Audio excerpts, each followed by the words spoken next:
So one of the things that's really bugging me on this Amazon is this mount right here, the transmission mount.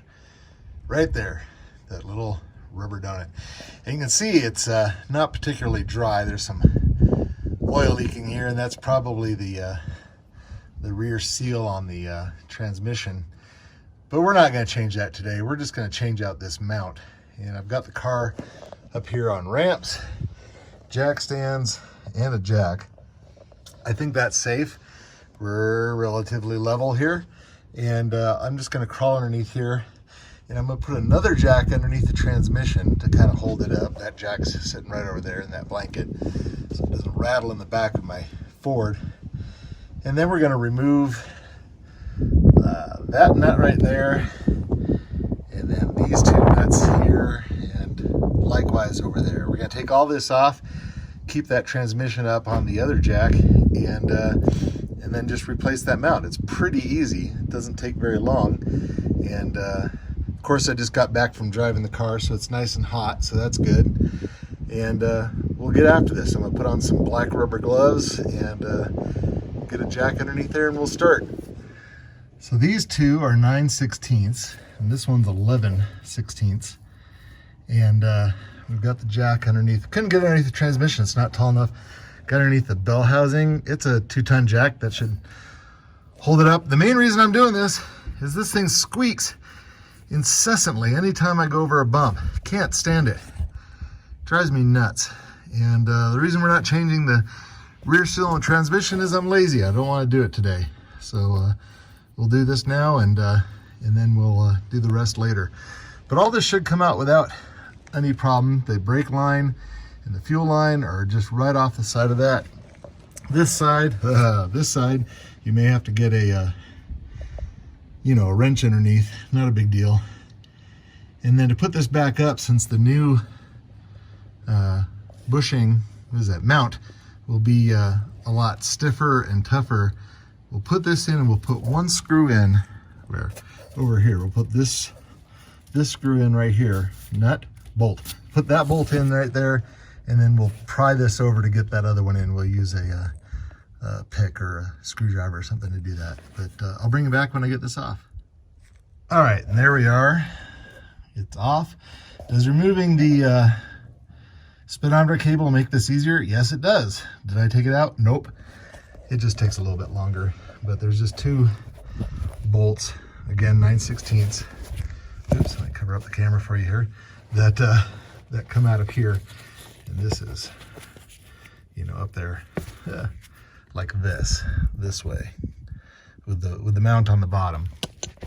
So we got those out, and then there's just, again, 11/16 on the back, and you pull that out, and we put the new mount on here, and that's what we're gonna do. This is spongy and rubbery, and you can see it's flattened out, and it squeaks incessantly. Hate it. So we're gonna clean this off, get all the grease and everything out of there. It's greasy. It's just what it is.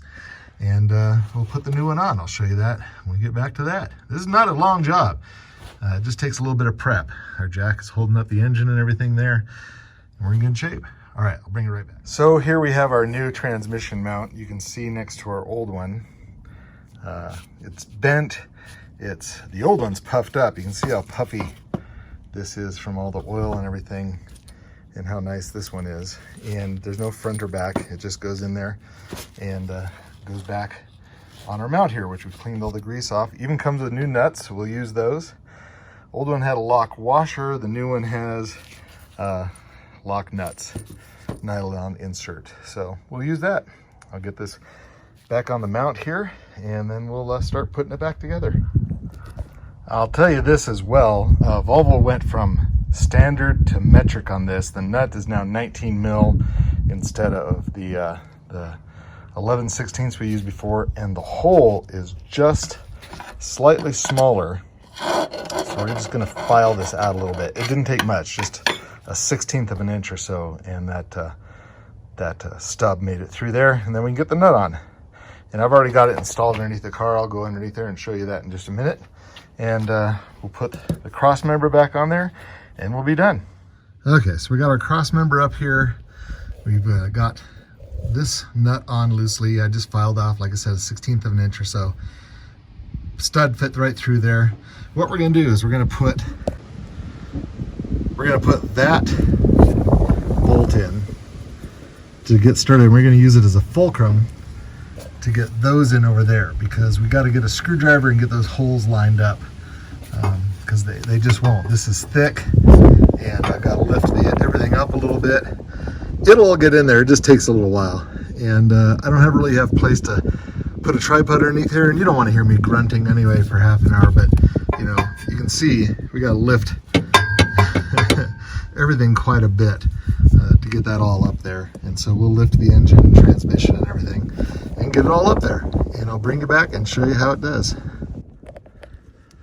All right, we've got both the screws in. I didn't even have to use a screwdriver to line those up. I just was able to lift the transmission up and get those screws in there. I had to add another board underneath my my lift there, my jack, and tighten down the mount and the two nuts over here. Where are they? There they are.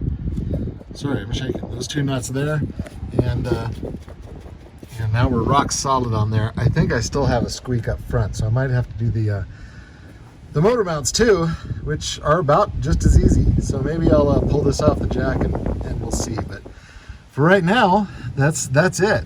That's how easy it is to replace this transmission mount. Sorry about the wind. It's windy today, but transmission mount done, and should be a lot firmer anyway, if not quieter. If I don't get to the motor mounts, we'll do that next time, and I'll see you later. Thanks for joining me today. Please share this video and like it and subscribe it if you would, or subscribe to the channel. We'll talk to you later.